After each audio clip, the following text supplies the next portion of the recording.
remercie pour ta fidélité. Je te remercie également pour ta bienveillance, Seigneur. Tu désires qu'on soit assis à tes pieds et qu'on entende ta parole, et qu'on puisse la mettre en pratique dans nos vies, Seigneur, de jour en jour. Et ce matin, on te demande de nous aider, Seigneur Dieu. On te demande que tu nous donnes des oreilles pour entendre ce que ton esprit veut dire à l'Église. On te remercie pour l'aide que tu nous donnes.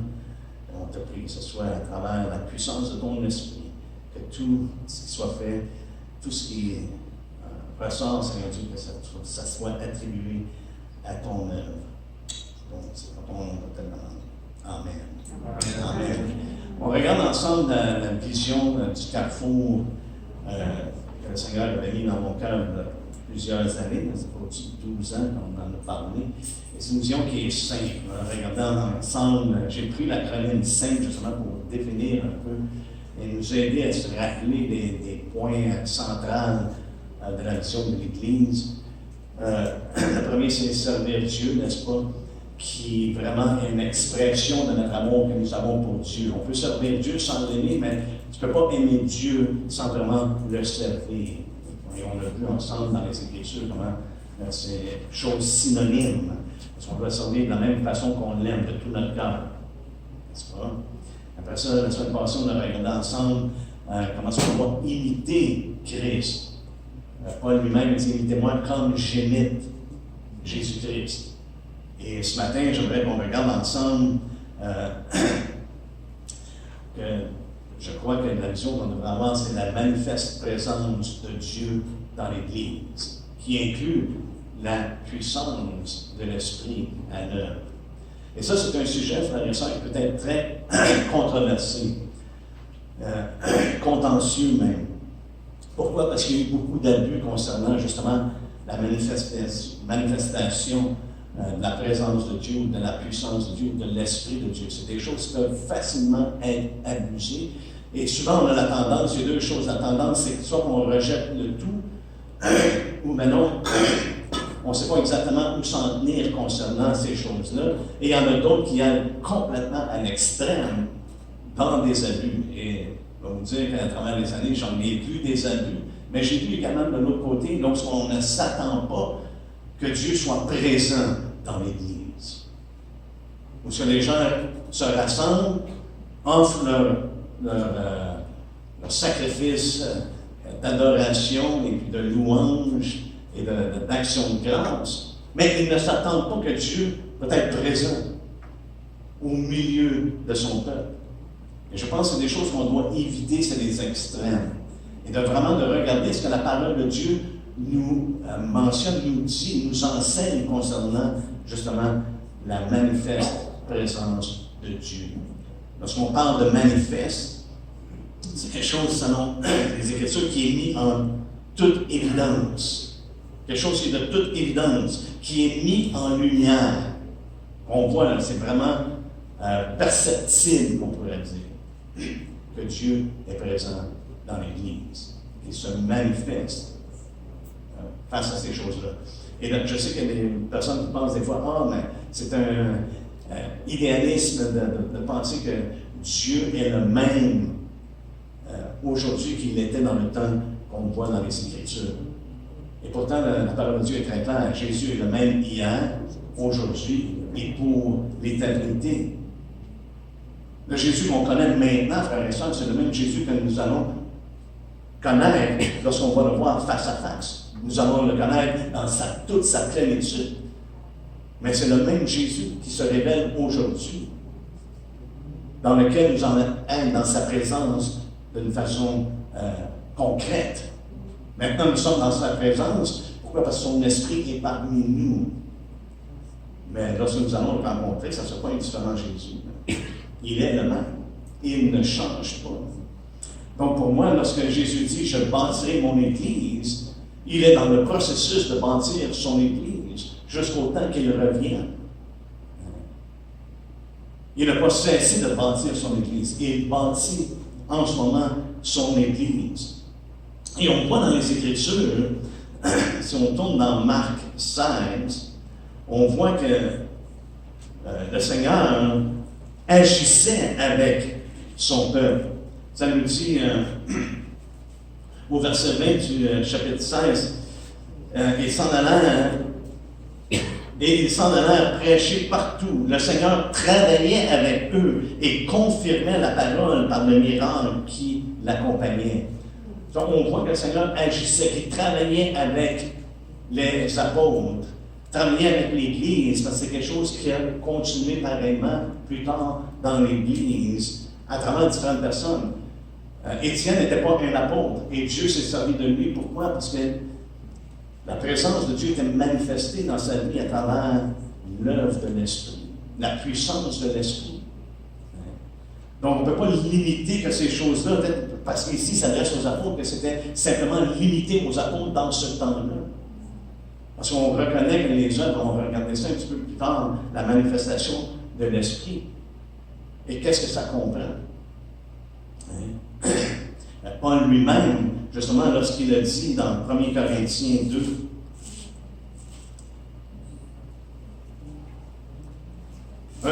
des choses qui concernaient Paul, c'est que les gens, leur foi soit fondée non pas sur un homme, mais soit vraiment fondée sur Dieu. Et ça nous dit dans 1 Corinthiens 2, il dit pour moi, frère, verset 1, lorsque je suis allé chez vous, ce n'est pas avec une supériorité de langage ou de sagesse que je suis allé vous annoncer le témoignage de Dieu. Car je n'ai pas eu la pensée de savoir parmi vous autre chose que Jésus-Christ et Jésus-Christ crucifié. Moi-même, j'étais auprès de vous dans un état de faiblesse, de crainte et de grand tremblement. Et ma parole et ma prédication ne reposaient pas sur les discours persuasifs de la sagesse. Mais, regardez ce qu'il dit, mais ma parole et ma prédication reposaient sur une démonstration d'esprit et de puissance. Oui, il ne s'appuyait pas sur sa propre sagesse, comment est-ce qu'il pouvait bien communiquer, même plus tard dans le livre des Corinthiens, il dit, en parole, il ne sonnait pas un des plus éloquents. Ses oreilles n'étaient pas éloquents, et il l'admet, mais en connaissant, je ne suis pas en arrière de personne. Mais par contre, ici, on voit que Paul, il ne se reposait pas sur ces choses-là, il ne se reposait pas sur sa parole ou sa prédication, sur les discours persuasifs de la sagesse, mais se reposait sur une démonstration d'esprit et de puissance, afin que votre foi soit fondée, non pas que, waouh, Paul est tout un prédicateur.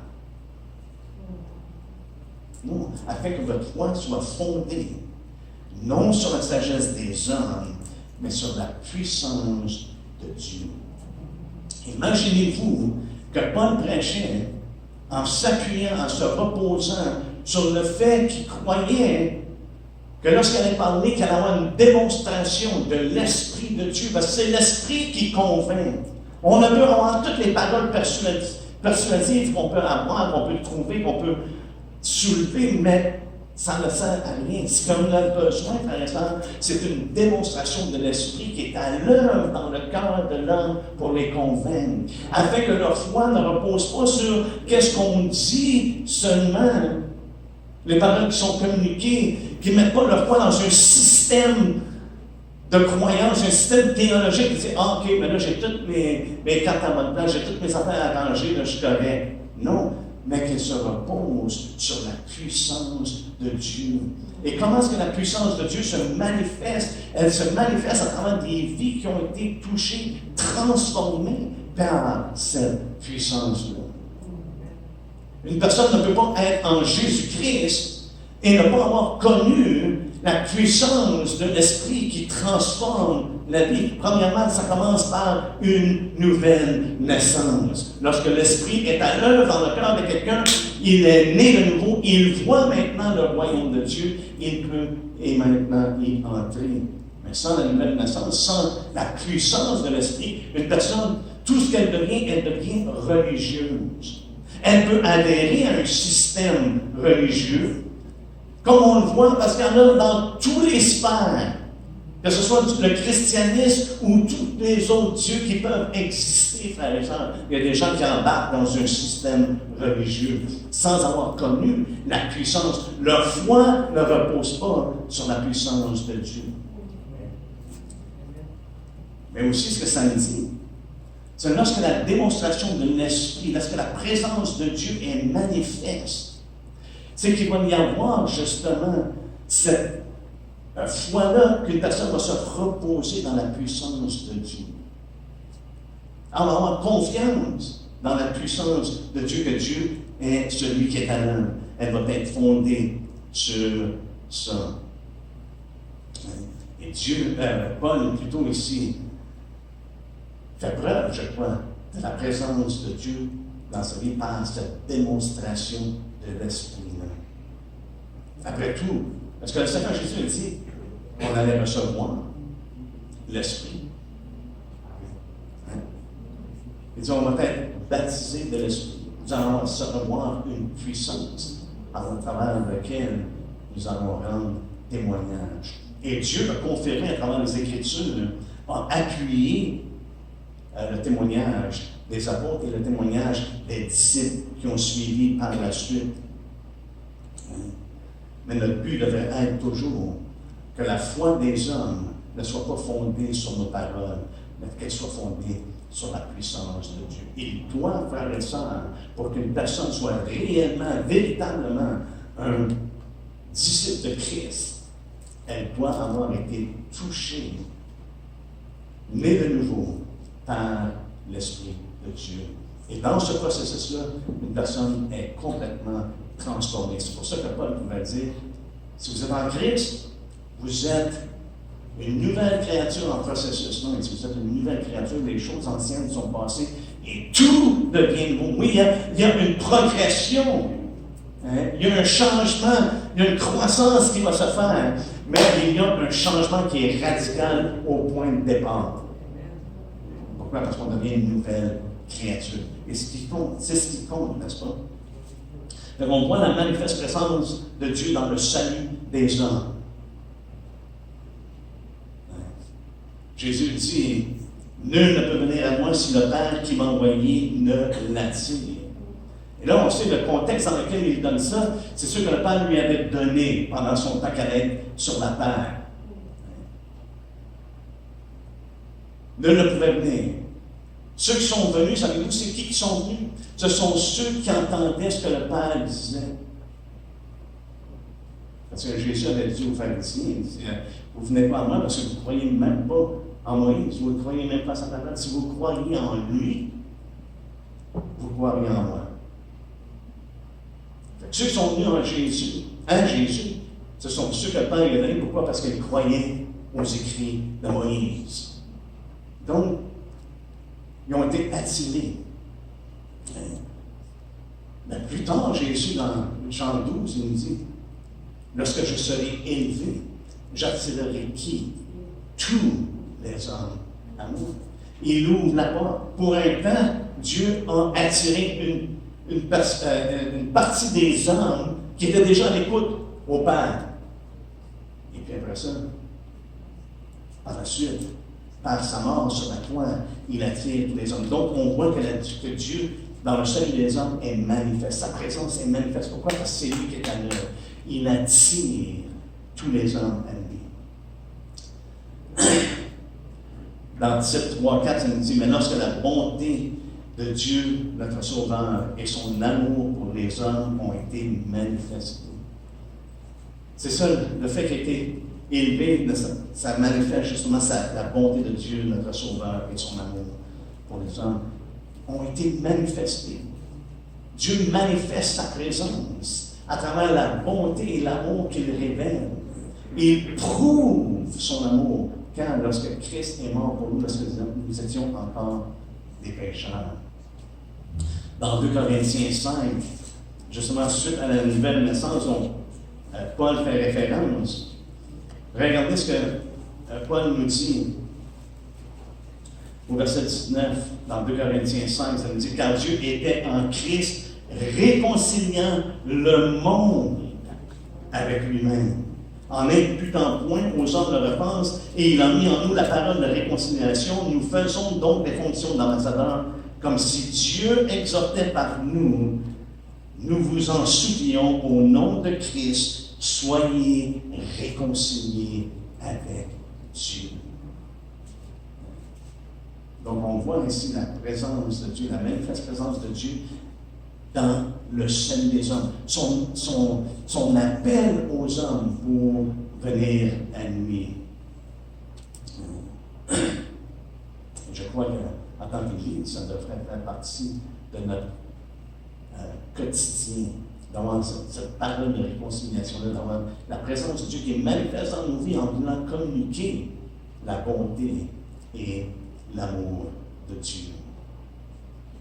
Donc, on parle de cette manifeste présence-là, c'est le ministère de l'Esprit, n'est-ce pas? La manifestation de l'Esprit. Et c'est là, des fois, ça vient toucher parce que les gens pensent, oh, il y a tellement eu d'exagération, ou de l'autre côté, où on ignore complètement que l'Esprit est vivant, il est parmi nous. Et c'est lui, même Paul nous dit, cet esprit-là qui est à l'œuvre, c'est l'Esprit du Seigneur, c'est le Seigneur.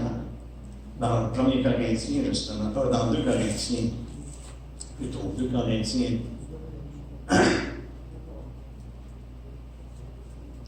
3.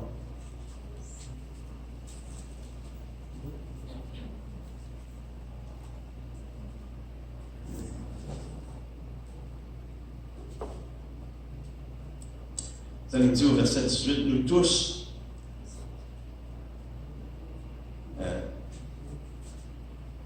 verset 17, excusez. Or, le Seigneur, c'est l'Esprit, et là où l'Esprit du Seigneur, là est la liberté. Ça nous dit, or, le Seigneur, c'est l'Esprit.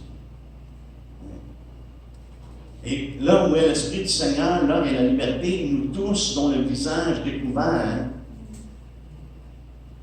contemplons comme dans un mémoire la gloire du Seigneur. Ma version, elle dit, nous tous, dont le visage découvert reflète la gloire du Seigneur, nous sommes transformés en la même image, de gloire en gloire, par l'Esprit du Seigneur, comme par le Seigneur, l'Esprit. Donc, on doit s'attendre que dans l'Église, la présence de Dieu va être manifestée par son Esprit, à travers l'Esprit. On sait que le ministère de l'Esprit, c'est qu'il met en lumière, justement, la justification. Il met en lumière l'alliance que Dieu à laquelle il nous a appelés, à laquelle il nous a fait entrer avec lui dans cette alliance-là. Et c'est lui qui nous rend, justement, capables. Paul nous dit un peu plus haut dans 2 Corinthiens 3, verset 6, il dit « Il nous a aussi rendus capables d'être ministres d'une nouvelle alliance, non de la lettre, mais de l'esprit. Car la lettre tue, mais l'esprit vérifie. Or, si le ministère de la mort gravé avec les lettres sur des pierres a été glorieux, au point que les fils d'Israël ne pouvaient fixer les regards sur le visage de Moïse à cause de la gloire de son visage, bien que cette gloire ait été passagère, combien le ministère de l'Esprit ne sera-t-il pas plus glorieux? Si le ministère de la condamnation a été glorieux, le ministère de la justice est de beaucoup supérieur en gloire. Donc, le ministère de l'Esprit, c'est qu'il met en lumière justement la justice de Dieu qui a été accomplie en Jésus-Christ et qui nous est offert par la foi. On peut obtenir par la foi la justice de Dieu. Donc, il y a une chose qui est évidente. Lorsque l'Esprit de Dieu est à l'œuvre dans l'Église, les gens ont vraiment un témoignage dans leur cœur de la justice de Dieu, qu'ils marchent avec Dieu dans sa justice et non pas dans leur justice. Donc, on n'essaie pas d'œuvrer pour essayer de gagner des points avec Dieu, mais simplement que nous sommes récipients de cette justice-là et nous marchons dans la paix, nous marchons dans une assurance. Pourquoi? Parce que ça ne dépend pas de nous. Ce n'est pas une justice qui est la nôtre, c'est une justice qui nous est imputée en Jésus-Christ. Et notre confiance est en lui. Et une personne qui reçoit le ministère de l'Esprit va avoir une conscience qui est claire, sachant que ma justice est en Jésus-Christ. Je pense que c'est une des façons de reconnaître que l'Esprit de Dieu est vraiment à l'œuvre, parce qu'on reconnaît la justice de Dieu et ce qu'il accomplit pour nous. C'est une chose qui est claire. Et Paul dit, c'est le ministère dans lequel il nous a appelés, des ministres d'une nouvelle alliance. On communique non pas la vieille, mais on communique une nouvelle alliance qui est en Jésus-Christ. Et c'est l'enfance, je crois, de l'Esprit. Pourquoi? Parce que l'Esprit donne le message de Jésus, n'est-ce pas? Jésus dit, lorsque l'Esprit va venir, il va vous enseigner toutes choses. Il va vous diriger, il va vous conduire dans toute la vérité. Donc, ce qu'on va avoir sur nos lèvres, frères et sœurs, ce n'est pas nos pensées. Ce n'est pas nos discours qu'on peut penser qui sont extrêmement bons, mais ça peut être une démonstration de l'Esprit de Dieu, le ministère de l'Esprit, une démonstration de l'Esprit et de sa puissance.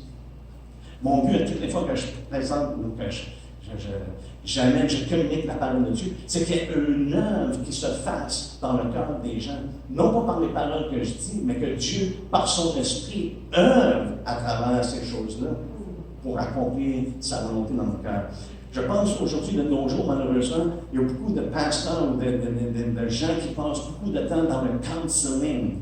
Pourquoi? Parce qu'ils passent très peu de temps dans la parole de Dieu. Pour enseigner la parole de Dieu. Et les gens ont besoin continuellement d'être counseling, en français, conseillers, et ils cherchent toujours un moyen de comment je peux vivre ma vie. Mais savez quoi, lorsqu'on se nourrit de la parole de la foi, on a besoin de moins en moins de conseils des hommes. Pourquoi? Parce qu'on reçoit le conseil de Dieu. Qu'est-ce que Paul a dit? Paul a dit, je vais te donner tout le conseil de Dieu. Je ne vous ai rien caché. Ce qui est important, frères et sœurs, c'est de déposer. C'est que la parole de Dieu soit déposée dans nos cœurs, afin que le conseil de Dieu nous donne l'instruction dont nous avons besoin, nous équipe, afin de vivre une vie qui reflète la puissance de Dieu dans nos vies personnelles. Hein? Des fois, j'ai des problèmes, il y a des gens qui vivent des situations, frères et sœurs, je les connais. Il y en a, je connais, ça fait une vingtaine d'années, qui sont encore dans les mêmes problèmes. Ça, c'est problématique. Pourquoi? Parce que où est le ministère de l'Esprit? Où est la manifestation de l'Esprit? Où est la présence, la manifeste présence de Dieu dans la vie d'une personne? Lorsqu'elle demeure continuellement dans les mêmes habitudes, dans les mêmes choses du passé. Toujours aux prises avec les mêmes choses. Frère et sœur, ce n'est pas ce que je vois dans les Écritures.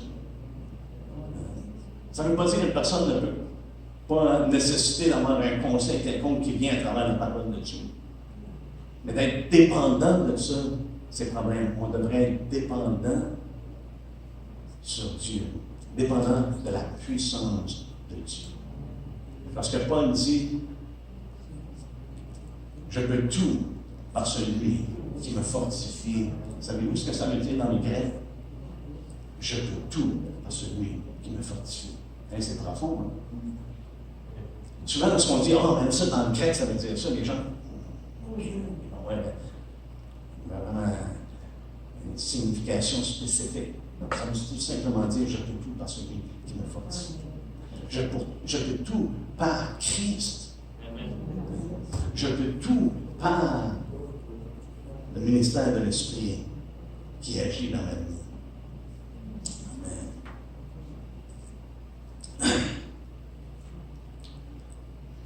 Lorsqu'on parle de la manifestation de l'Esprit, qu'est-ce que ça veut dire? De quoi ça consiste? Ça consiste, je crois, de la connaissance que Dieu donne de lui-même. Qui se révèle. Signe de sa présence. On l'a vu au baptême de Jésus, il y avait le signe de sa présence que Jean a vu, que l'Esprit est descendu comme une colombe. On l'a vu à la Pentecôte, lorsque les gens ont commencé à parler en langue, mais des langues qui étaient intelligentes. Les gens disaient, comment ça se fait qu'on entend tout le monde parler et magnifier Dieu, de mentionner les merveilles de Dieu? Ça, c'était un signe qui était évident de la présence, de la manifeste présence de Dieu. Même suite à ça, lorsque Pierre a prêché, il dit, vous allez recevoir le don du Saint-Esprit. C'était une chose qui était attendue, c'était une attente du peuple de Dieu. Pourquoi? Parce que Jésus l'avait dit. Et c'est le sceau par lequel nous sommes marqués. Le sceau de l'Esprit. Mais comment est-ce que la manifestation de l'Esprit, on pourrait dire, est mise en évidence? Je crois que c'est sa présence active dans nos vies personnelles. Il va y avoir justement sanctification, l'œuvre de l'Esprit pour nous sanctifier dans nos vies. Comme Paul le révèle dans 1 Thessaloniciens 4, ça dit que c'est la volonté de Dieu, la sanctification. Et l'Esprit de Dieu œuvre la volonté de Dieu dans nos vies. Donc, il va y avoir cette manifestation-là. Une présence active de l'Esprit de Dieu. Comme Jésus l'a dit, on reconnaît un arbre comment? Par ses fruits. Et le fruit de l'arbre, l'analogie qu'il fait dans le contexte dans lequel il donne, il dit, c'est pas tous ceux qui vont dire Seigneur, Seigneur, qui vont nécessairement entrer dans le royaume de Dieu. Qui va rentrer dans le royaume de Dieu? Ce sont ceux qui font la volonté de Dieu. Lorsqu'on voit la manifestation de l'Esprit, c'est que ça amène les gens à œuvrer et à marcher dans la volonté de Dieu, de faire la volonté de Dieu. C'est ce qui nous concerne. Ce n'est pas d'avoir une plus grande maison, un meilleur char. Ces choses-là sont secondaires. Mais ce qui vient, qui brûle dans le cœur, je crois, de ceux qui sont nés de l'Esprit de Dieu, c'est un désir intense de vouloir faire la volonté de Dieu. Quelle que soit la volonté de Dieu. Et quel que soit le prix. On n'est pas tous appelés à la même chose. Sinon, il y en aurait trop. Dieu appelle les gens, leur donne différents dons, différentes fonctions, afin qu'on œuvre ensemble. Mais le but commun, c'est de faire la volonté de Dieu.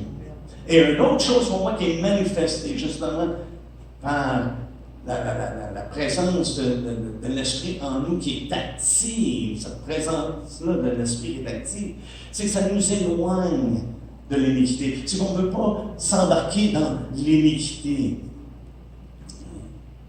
Celui qui prononce le nom du Seigneur. Le Seigneur sait ceux qui lui appartiennent. Il connaît ceux qui lui appartiennent. Et que tous ceux qui prononcent le nom du Seigneur s'éloignent de l'iniquité. Il y a quelque chose en dedans de l'homme qui est né de l'Esprit de Dieu. Tu ne veux pas continuer dans le péché. Il ne veut pas marcher dans les voies des hommes, mais il veut marcher dans la voie de l'Esprit. Accomplir la volonté de Dieu et se garder éloigné du péché. Quand mes enfants étaient plus jeunes, j'avais mis une table dans le milieu du salon, j'avais dit, ça c'est l'iniquité, ça c'est le péché. Et c'est de marcher le plus loin possible de la table. Le plus loin possible, non pas le plus proche possible de la table sans y toucher, mais le plus loin possible. Une personne qui est née de l'Esprit, frère et sœur, je crois, personnellement, ce que je vois dans les Écritures, c'est que tu veux te tenir éloigné, qu'il s'éloigne de l'iniquité. On reconnaît ce qui est iniquité, ce qui est péché, ce qui est déshonorable à Dieu, et on s'en éloigne. Mais trop souvent, les personnes marchent sur le bord, et c'est pour ça qu'il y a tant d'avertissements dans les Écritures. Faites attention, ce qu'un homme sème, il va aussi le récolter. Si tu sèmes à ta chair, tu vas récolter quoi tu vas. Moi, ce n'est quoi? La corruption. Il faut faire attention. Il ne faut pas essayer de s'approcher de ces choses-là, mais plutôt de s'en éloigner. J'essaie d'accélérer. Prendre l'essence.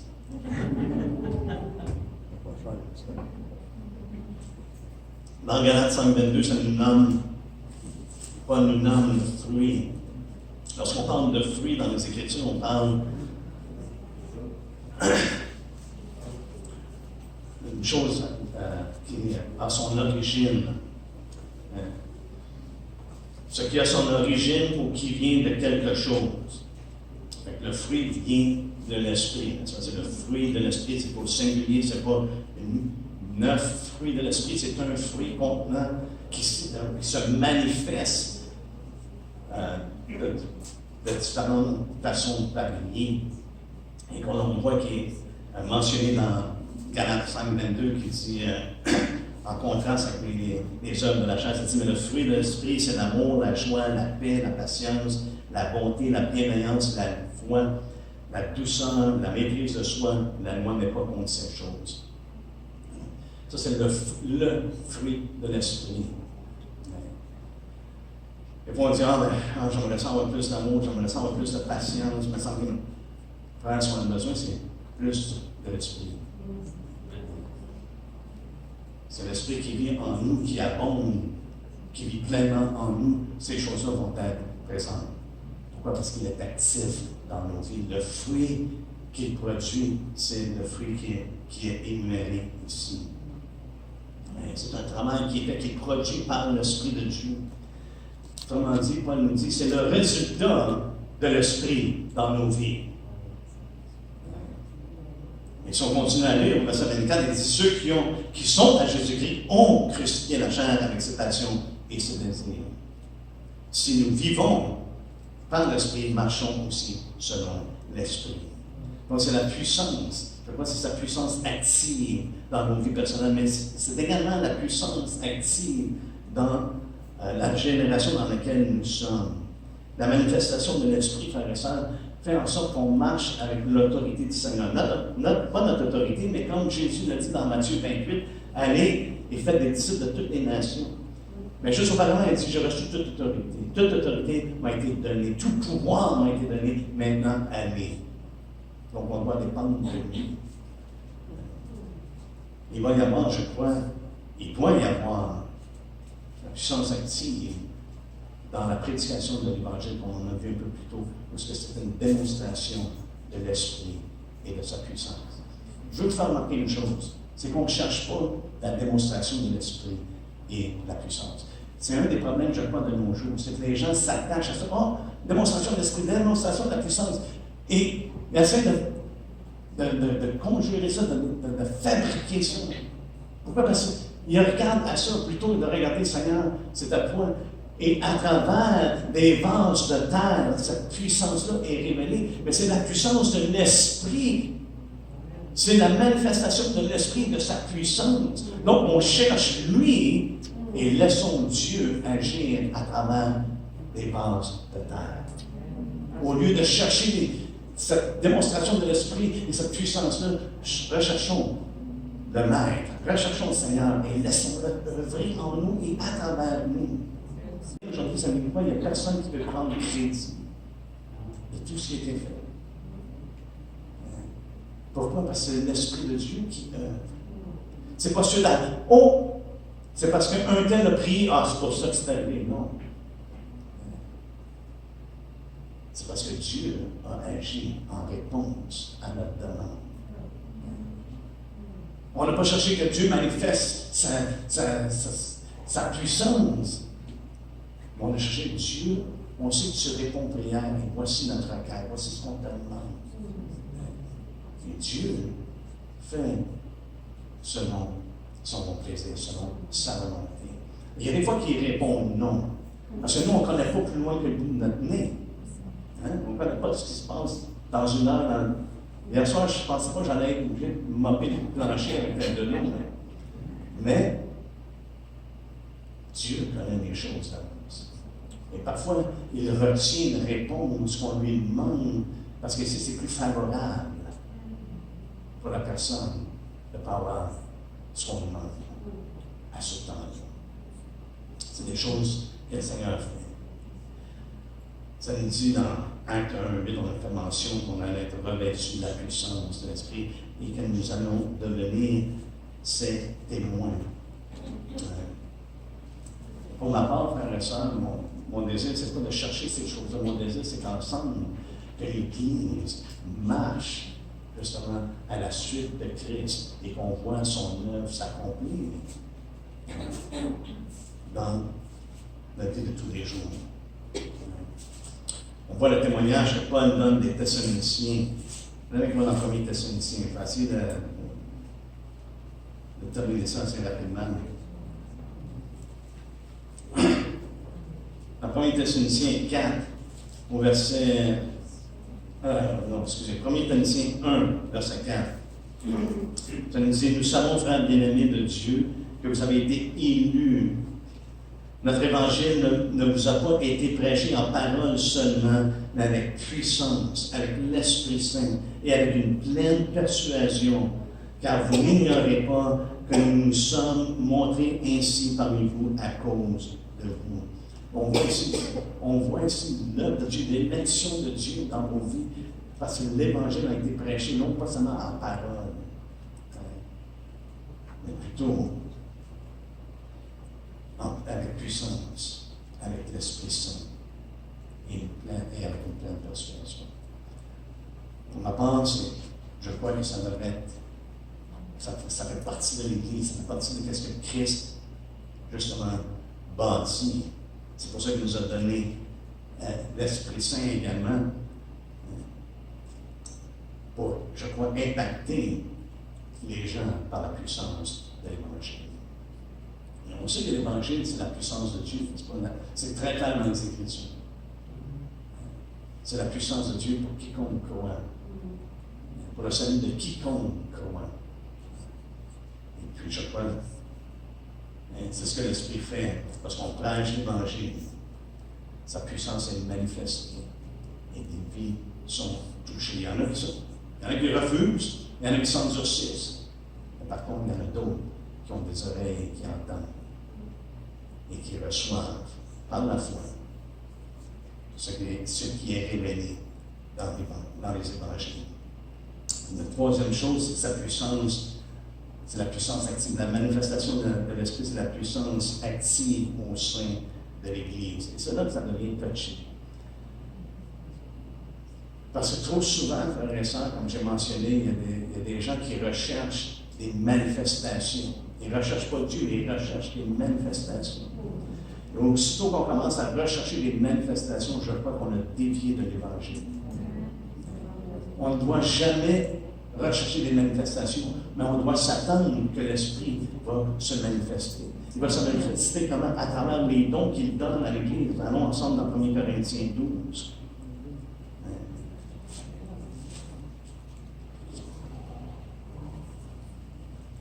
Et Paul, c'est intéressant que Paul, par l'Esprit, donne ces choses-là à l'Église de Corinthe, qui était une Église qui était en trouble.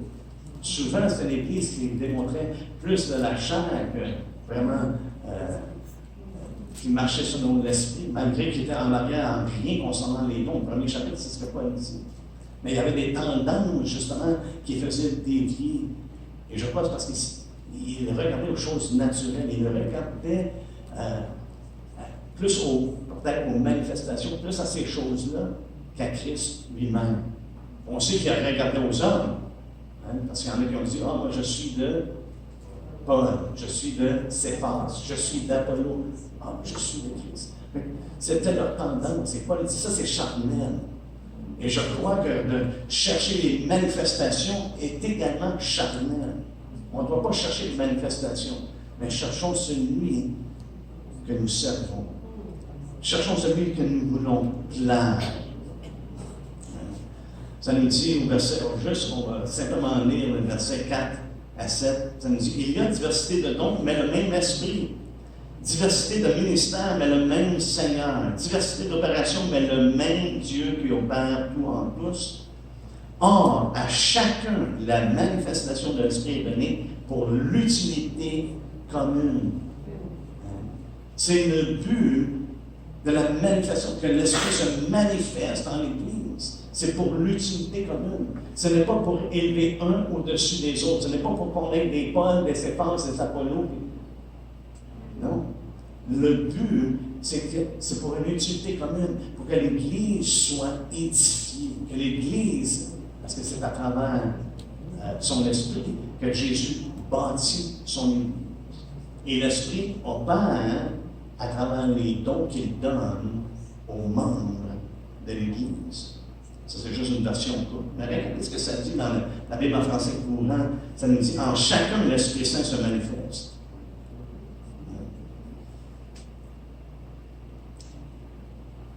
Par un don pour le bien de tous. La Sommeur dit, en chacun, l'Esprit se manifeste d'une façon particulière, en vue du bien commun. Donc, on ne cherche pas les manifestations ici, mais on cherche Dieu. Et par son esprit, Dieu œuvre en nous pour le bien commun.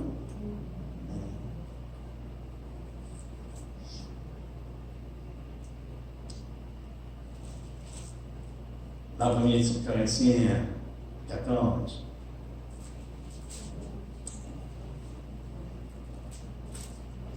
Paul, parlant justement des dons de l'Esprit qui œuvraient et puis qui étaient présents. L'Esprit était présent, il manifestait à travers des bases de terre. Paul dit que la prophétie n'était pas pour. On n'est pas pour mépriser les paroles de prophétie. Mais malheureusement, de nos jours, trop souvent, ce n'est pas des paroles de prophétie parce que ça ne vient pas de Dieu. On n'aura pas le temps ce matin, ça prendrait trop de temps, mais si on regarde dans Jérémie et dans Ézéchiel, les avertissements que le Seigneur donne, que ceux qui prennent le nom de l'Éternel, qui prophétisent en son nom, mais que c'est un esprit mensonger, c'est la divination plutôt que d'être de l'Esprit de Dieu. Et le Seigneur dit, parce que moi, je ne les ai pas envoyés. Il dit, ainsi dit l'Éternel, mais je ne leur ai pas parlé. Et ça, c'est une chose que je veux qu'il soit bien compris entre nous, parmi nous. C'est qu'on n'a pas besoin d'essayer de fabriquer un don, de fabriquer la manifestation de l'Esprit, frères et sœurs. Lorsque Dieu parle, c'est clair. Les prophètes qui cherchaient à être prophètes étaient associés à des faux prophètes. Les prophètes que Dieu appelait souvent, oh, non, je pense que tu devrais regarder pour quelqu'un d'autre. Hein?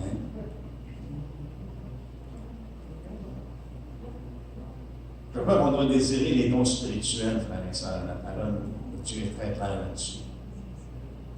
Mais on n'a pas besoin de fabriquer un don spirituel. Lorsqu'un don est reçu et donné par l'Esprit de Dieu, frères et sœurs, il doit être manifesté. Mais c'est là que c'est important de garder les yeux à bonne place. Et non pas sur le don. Ah, mon don. Non. Seigneur, ma confiance est en toi. Et selon le don de l'Esprit et le ministère, parce qu'il y a une diversité de ministères, mais c'est le même Seigneur. Il y a une diversité d'opérations, c'est pas tout le monde qui opère de la même façon. Mais c'est le même Dieu. C'est ça qu'on doit reconnaître. Mais au chapitre 14, il donne l'évidence justement de la présence de Dieu, de la manifeste présence de Dieu. C'est lorsque les gens disent, oh, Dieu est véritablement au milieu de vous. Et c'était dans le contexte justement de la prophétie. Au verset 23, c'est dit, si donc dans une assemblée de l'Église entière, tous parlent en langue, et qui langue de simples auditeurs ou des non-croyants ne diront-ils pas que vous êtes fous? Mais si tous prophétisent, et qu'il entre un non-croyant ou un simple auditeur, il est convaincu par tous, il est jugé par tous, les secrets de son cœur sont dévoilés de telle sorte que tombant sur sa face, il adorera Dieu et publiera que Dieu est réellement au milieu de vous.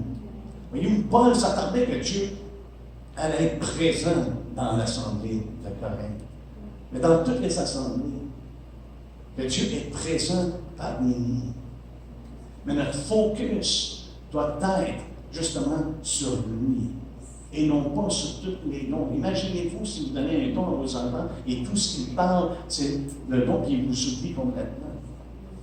Ou à toutes les fois qu'ils vous voient, tout ce qu'ils recherchent, c'est un don quelconque, plutôt que d'avoir cette relation-là. Mais en ayant cette relation-là, qu'est-ce que le parent a la tendance à faire? C'est de vouloir d'en donner encore plus. Mais lorsqu'on réalise que les enfants, tout ce qu'ils recherchent est un don, c'est pas aussi motivant, n'est-ce pas? Dieu nous appelle à une relation, c'est une nouvelle alliance dans laquelle nous sommes entrés avec lui, qu'il a établi avec nous. Mais le but, justement, de la démonstration de l'Esprit, de la puissance, de la manifeste présence de Dieu dans nos vies personnelles et dans l'Église, ce n'est pas l'élévation des hommes, ce n'est pas la gratification personnelle, mais c'est l'utilité commune. C'est pour le reste du corps. Dans le grec, justement, l'utilité commune fait référence à l'avantage des autres, l'intérêt des autres, au profit des autres, au support des autres, afin de contribuer au bien des autres, le bien commun. Notamment dans la première Pierre, on le voit très clairement. Je pense qu'on a fait référence à maintes reprises dans les dernières semaines. Justement que chacun de nous met au service le don qu'il a reçu de la part de Dieu, selon la force que Dieu donne, afin qu'en toutes choses, que Dieu soit glorifié à Jésus-Christ. Ça, c'est le but, frères et sœurs. C'est que Dieu soit glorifié à Jésus-Christ. Quel que soit la manifestation de l'Esprit, de la puissance de l'Esprit qui est à l'œuvre, si c'est les hommes qui en tirent la gloire, ça ne vaut rien, je crois, au-dessus de Dieu. Mais tout ce qui est fait, comme on l'a vu, peut être fait pour la gloire de Dieu. Et c'est le but, justement, de la manifeste présence de Dieu, c'est qu'il en tire la gloire, et nous en sommes les bénéfacteurs. Alléluia. Ceux qui sont autour également. Est-ce qu'on peut se lever ensemble? Merci.